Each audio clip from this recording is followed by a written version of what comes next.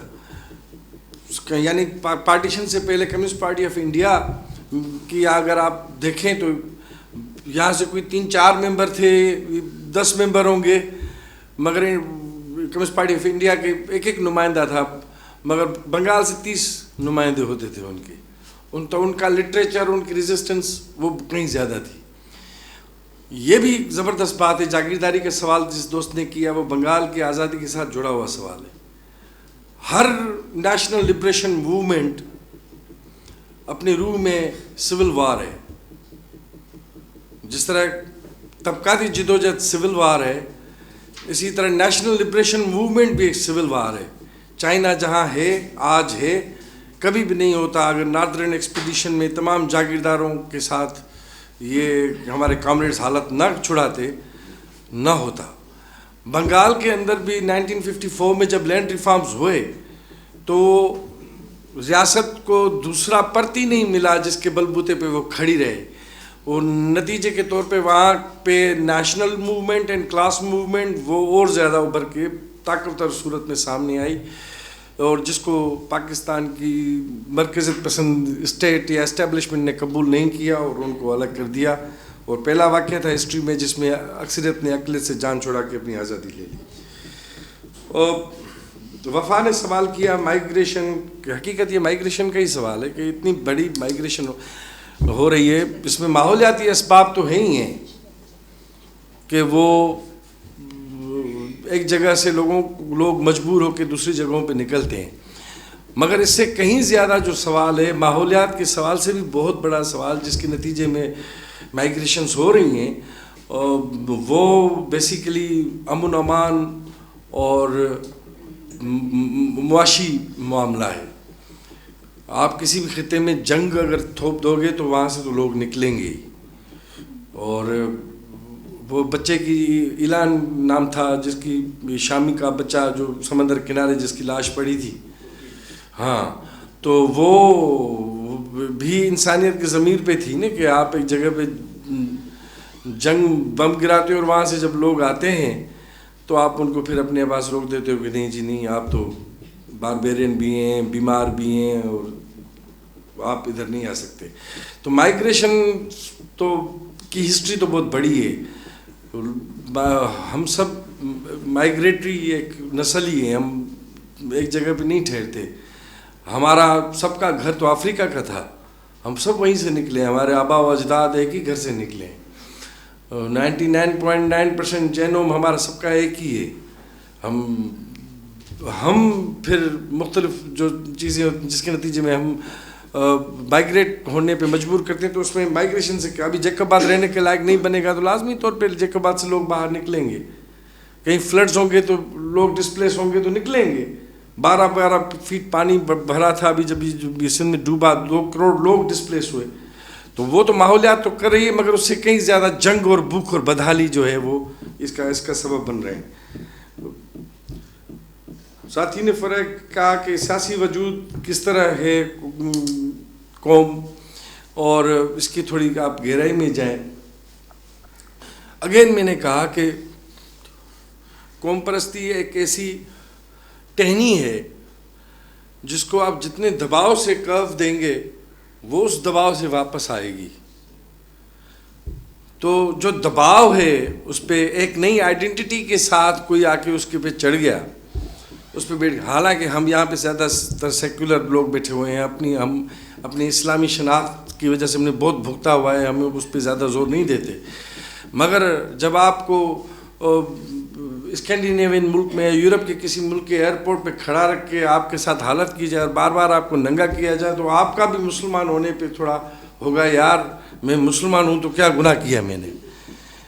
صوبوں کے یہاں چندانی کی ایک مشہور پریس کانفرنس تھی جس میں اس نے کہا تھا کہ میں 3 سروں والی بلا ہوں پاکستانی اسٹیبلشمنٹ کے لیے, اور اب پاکستانی اسٹیبلشمنٹ کو طے کرنا پڑے گا. وہ اگر مجھے ہندو سمجھ کے مارے گی تو میں ہندو سمجھ کے لڑوں گا, وہ مجھے محنت کش سمجھ کے مارے گی میں محنت کش بن کے لڑوں گا, وہ مجھے سندھی بن کے مارے گی تو میں سندھی بن کے لڑوں گا. تو کون سا دباؤ ہے آپ کے اوپر, اس دباؤ کے نتیجے میں تو لازمی ایک سیاسی سوال ہے. آپ کی غلامی اگر سیاسی سوال ہے تو آپ کی آزادی بھی سیاسی سوال ہے. آپ کو غلام کرنے والے کے پاس بھی ایک نظریہ ہے تو پھر آپ بھی اپنے اس نظریے کو پیدا کرتے ہو. آپ کی انٹیلیجنشیا, آپ کا پرنٹ میڈیا, آپ کے دانشور جو پیدا ہوتے ہیں جو پوری تاریخ کو پھر اپنی قومی نقطہ نگاہ سے دیکھنے کی کوشش کرتے ہیں, کیونکہ آج تک ہماری تاریخ تو ہمیں تو صرف جنہوں نے ہمیں غلام بنایا انہوں نے ہماری تاریخ لکھی ہے. انہوں نے ہمیں بتایا کہ موجودہ ہے تمہارے پاس یہ لو 1922 میں ہم نے ڈھونڈ کے دیا. انہوں نے ہمیں سمجھایا کہ کیا تھا. ان کے حساب سے تو یہ تھا, میں بار بار کہتا ہوں کہ ہم تو درختوں پہ چڑھے ہوئے تھے, ہم تو بس وہیں پہ کچھ کھا پی رہے تھے, ہم تو انسان تھے ہی نہیں. انہوں نے آ کے ہمیں انسان کیا. تو وہ جب غلام بنا دیتے ہیں تو ان کا رویہ یہ ہوتا ہے. پھر اس کے نتیجے میں آپ کو ایک پورا پروجیکٹ چاہیے ہوتا ہے, ہسٹری کو, اپنے نیشنل ہیروز کو. پھر جی ایم سیت کو یہ سب کچھ کرنا پڑا. اس نے محمد بن قاسم کو کہا, وہ غاصب تھا, راجہ ڈہار ہیرو تھا, اور اس نے تاریخ کو پھر اپنے حساب سے, تو یہ ہوتا ہے. تو یہ ایک پورا ایک سیاسی پروجیکٹ, یہ مارکیٹ کا بننا, نئے کمیونیکیشن ذرائع کا بننا, پرانی سیلف سفیشنسی گاؤں کا ختم ہونا, ایک نیشنل تھریڈ میں بننا, کسی زبان کا اسٹینڈرڈائز ہونا, یہ پوری, میں اس تفصیل میں نہیں جا رہا کہ کس طرح کلونیل رشتوں کے اندر ایک نئی محکوم قوم کے یا لوگوں کی جو قوم سازی کے لاشعوری طور پہ بنیادی تشکیل پاتے ہیں, جس کے نتیجے میں ہم ہندوستانی قوم پرستی بھی پیدا ہوئی, اور اس کے وطن سے پھر آج سندھی بلوچ پشتون قوم پرستی بھی پیدا ہوئی. قوم پرستی اور قومی سوال میں کیا فرق ہے؟ میں نے کہا نا, قوم پرستی ایک نظریہ ہے اور تھیوری بھی ہے, اور وہ جو ہے وہ دائیں اور بائیں بازو کے مختلف شیڈز میں بٹی ہوتی ہے. قومی سوال ہم اس تمام پولیٹیکل کوسچنز کو کہتے ہیں جو کہ کسی بھی قوم کو اسری ہوئی قوم بننے کے راہ میں حائل ہوتے ہیں. بھائی اگر سندھ کا قومی سوال ہم دیکھیں تو ہم کہتے ہیں کہ جاگیرداری بھی ہمارا قومی سوال ہے, بھوک بدحالی تو ہے ہی ہے, جاگیرداری, خود مختاری ہمارا قومی سوال ہے. خود مختاری بلوچوں کو ہونی چاہیے, سندھیوں کو ہونی چاہیے, پشتونوں کو ہونی چاہیے, سرائکیوں کو ہونی چاہیے, سب کو ہونی چاہیے. تو خود مختاری اور آزادی, خود مختاری یا آزادی حاصل کرنے کی راہ میں جو بھی رکاوٹیں ہوتی ہیں ہم ان کو قومی سوال کر کے ایڈریس کرتے ہیں. اور قومی تحریک اور قوم پرست تحریک میں بھی بڑا فرق ہے, یہ بھی سمجھنے کی بات ہے. قوم پرست تحریک وہ ہے جو قوم پرست چلاتے ہیں, اور قومی تحریک اس سے بڑا ایک ٹرم ہے جس میں تمام جو نان نیشنلسٹ پولیٹیکل انٹیٹیز ہوتی ہیں, گروپس ہوتی ہیں, پارٹیز ہوتی ہیں, جن کا حصہ ہوتا ہے قومی سوال میں, وہ بھی ڈالتے ہیں, تو وہ قومی سوال کا حصہ ہوتا ہے. حیدر بچوتوئی was national leader, not nationalist leader. میں نے کہا ماؤ نے جو قومی جمہوری انقلاب لایا چین کے اندر, چیانگ کائی شیک والے, انہوں نے تو وہاں کے قوم پرستوں نے تو اپنی قوم کو بیچ دیا تھا امریکہ کے جھولی میں. تو قومی لیڈر ہیں, قوم پرست لیڈر نہیں تھے. یہ ہو چی من قومی لیڈر ہے, قوم پرست لیڈر نہیں ہے.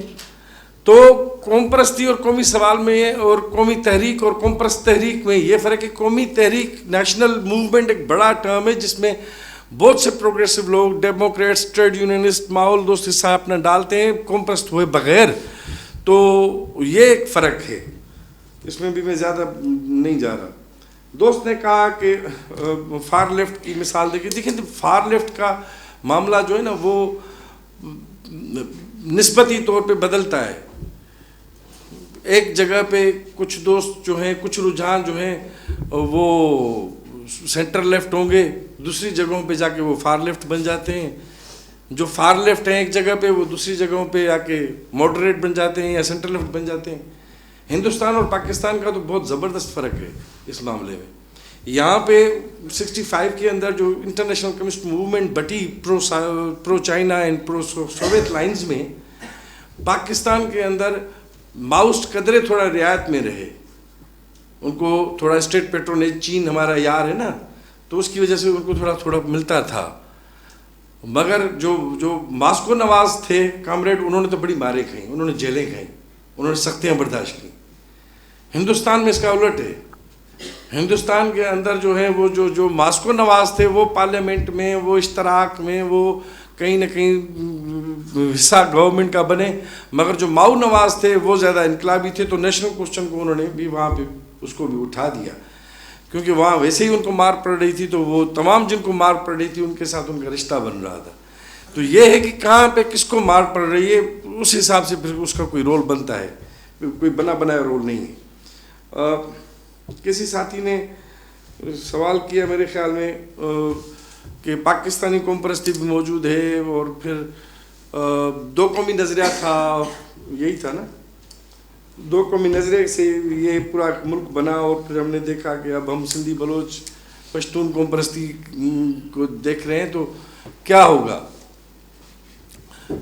بھائی بات سیدھی ہے کہ دو قومی نظریہ تو بنگال کی علیحدگی کے بعد اندرا گاندھی نے کہا تھا، وہ دریا سمندر میں، بنگال سے سمندر میں ڈوب گیا.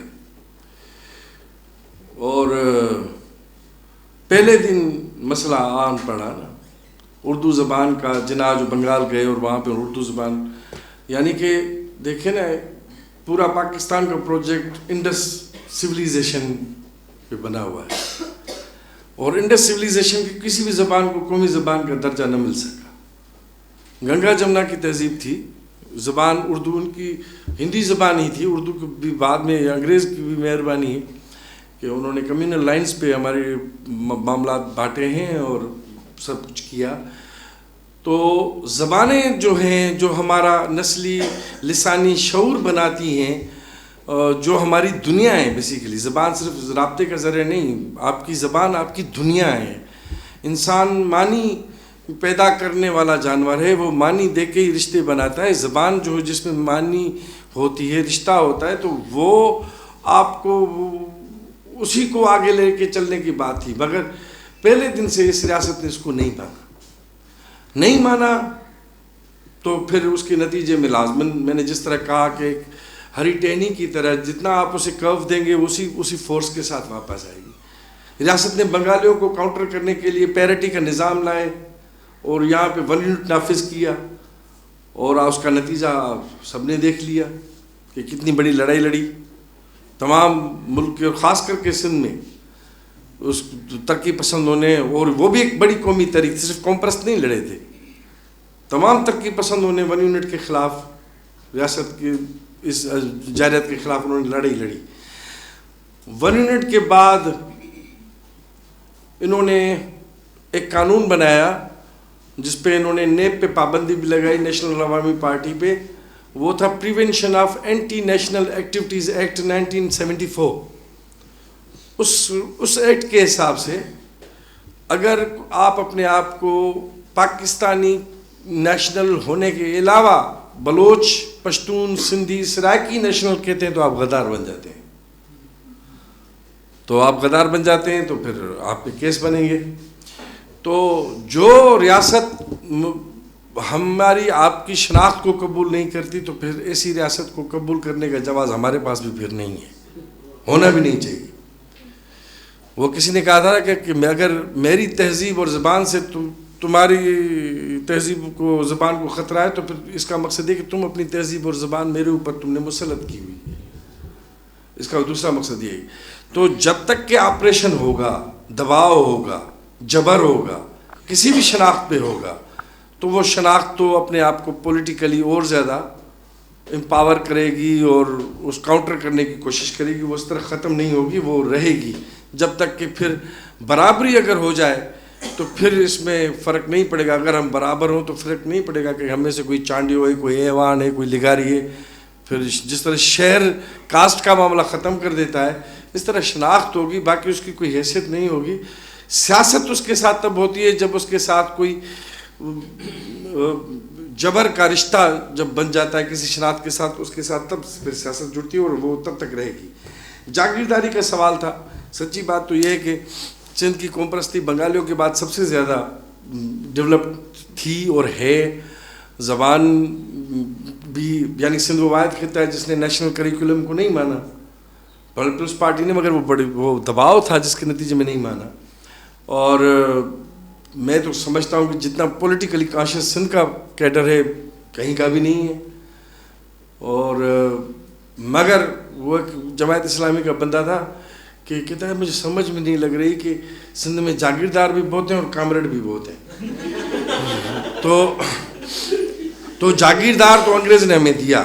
انگریز کو اندازہ تھا, وہ پڑھے لکھے تھے, وہ محنت کرتے تھے. انگریز کے دور تک جو بھی یہاں پہ آتا تھا ان کو مقامی زبانیں سیکھنی پڑتی تھیں, ان کو یہاں کی تہذیب سمجھنی پڑتی تھی. تو انہوں نے بھی لکھا ہے کہ بمبئی کے ہندو اور سندھ کے مسلمان, نہ وہ ہندو ہیں نہ یہ مسلمان ہیں, ان کا اپنا ہی کچھ طریقہ ہے, اور وہ بمبئی کے ہندوؤں کا بھی کچھ اپنا ہی طریقہ ہے. تو یہاں پہ پھر انہوں نے جاگیرداری کی داغ بیل اسی وجہ سے بھی ڈالی, اور پاکستان کی ریاست چونکہ کلونیل لیگیسی کا حصہ ہے, اسی ظلم اور جبر کا حصہ ہے, تو انہوں نے بھی اسی نہیں جاگیرداروں حرام خوروں کو اسی طرح رکھنے دیا گیا ہے کہ سیدھے طریقے سے کنٹرول نہیں ہوں گے. تو ان کو کچھ حرام خوروں کے ہاتھ میں دے دو تاکہ کوئی بات بنی رہے, ورنہ پھر یہ اسٹیٹ. اور گرامچی کہتا ہے نا کہ کیوں یہ ہوا کہ انقلاب روس میں آیا اور ویسٹرن یورپ میں کیوں نہیں آیا.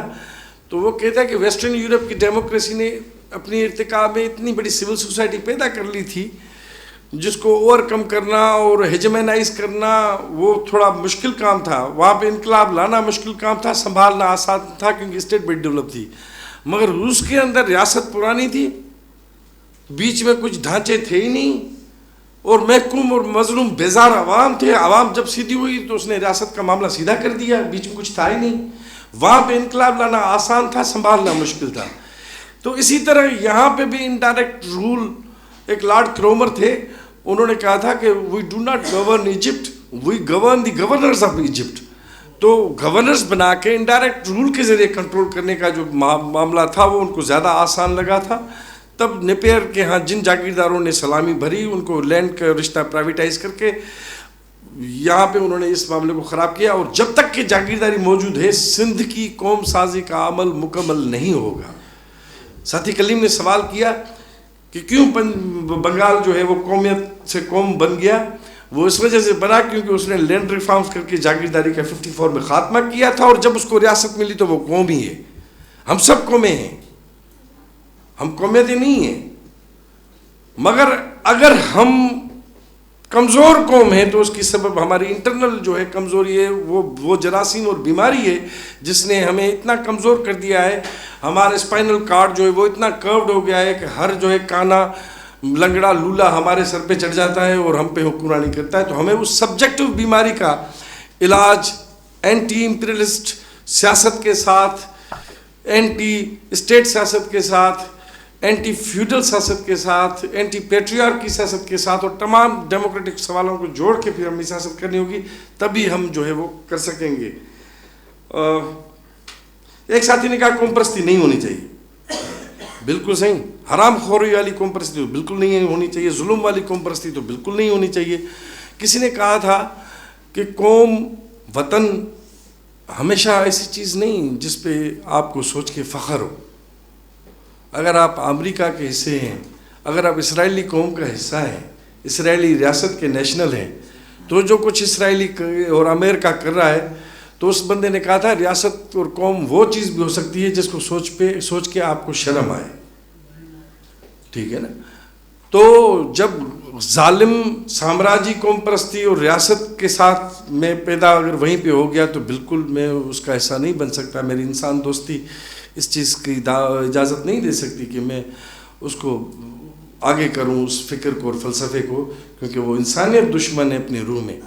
مگر کیا آپ اگر تیسری دنیا کے کسی علاقے میں ہوں اور وہاں پہ آپ کے ساتھ قومی طور پہ ایک جبر ہو, آپ کے ریسورسز بھی لوٹے جا رہے ہوں, آپ کی شناخت, آپ کی زبان پہ بھی قدغن ہو, آپ کی ثقافت پہ بھی قدغن ہو, تو وہاں پہ قوم پرست ہونا میرے خیال میں اچھی بات ہے, بری بات نہیں ہے. قوم پرستی ہماری جیسی سماجوں کے اندر وہ کامن پولیٹیکل سینس ہے. ہمارا جو عام شعور ہے وہ قوم پرستانہ ہے, کیونکہ میں نے کہا نا زبان بھی موجود ہے, ایتھنو لنگوسٹک کانشسنیس بھی ہے, اور پھر جیسے جیسے ہم تھوڑے جوان ہوتے ہیں تو ہم اداروں میں قوم پرستی سیکھتی بھی سمجھتے ہیں, تو وہ گیٹ وے تو ضرور ہے, اور گیٹ وے ہونا چاہیے. بائیں بازو کی سیاست کا گیٹ وے نیشنلزم ہے, third world nationalism, anti imperialist nationalism, یہ مزاحمتی سیاست کا گیٹ وے ہے. اب کوئی بندہ دروازے سے چپٹ کے کھڑا ہو جائے, کوئی آگے کا سفر طے کرے, یہ اس کی مرضی ہے, تو وہ ویلکمنگ ہے. جس طرح ہم سندھی لوگ کہتے ہیں کہ ادب کا گیٹ وے امر جلیل ہے, بندہ پہلے امر جلیل پڑھے گا تو پھر دوستویسکی پڑھے گا نا. یہ تو ہو نہیں سکتا کہ دوستویسکی پڑھ لے پھر امر جلیل پڑھے, یہ نہیں ہوگا.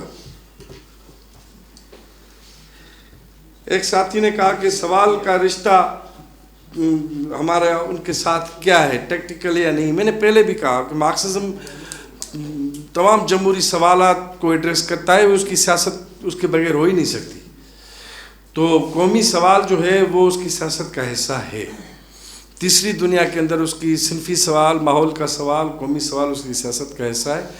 اور وہ نیشنل پروجیکٹ, نیشنل بورژوازی نہیں بڑھاتا.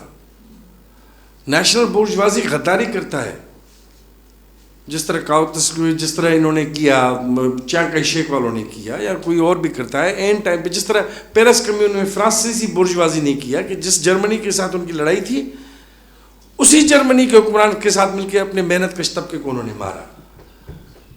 تو قوم پرست ہونا, جس طرح مسلمان ہونا, لا الہ الا اللہ محمد رسول اللہ کہنے سے مراد یہ نہیں ہے کہ آپ پہ دوزخ حرام ہو چکا, آپ جنتی ہو چکے.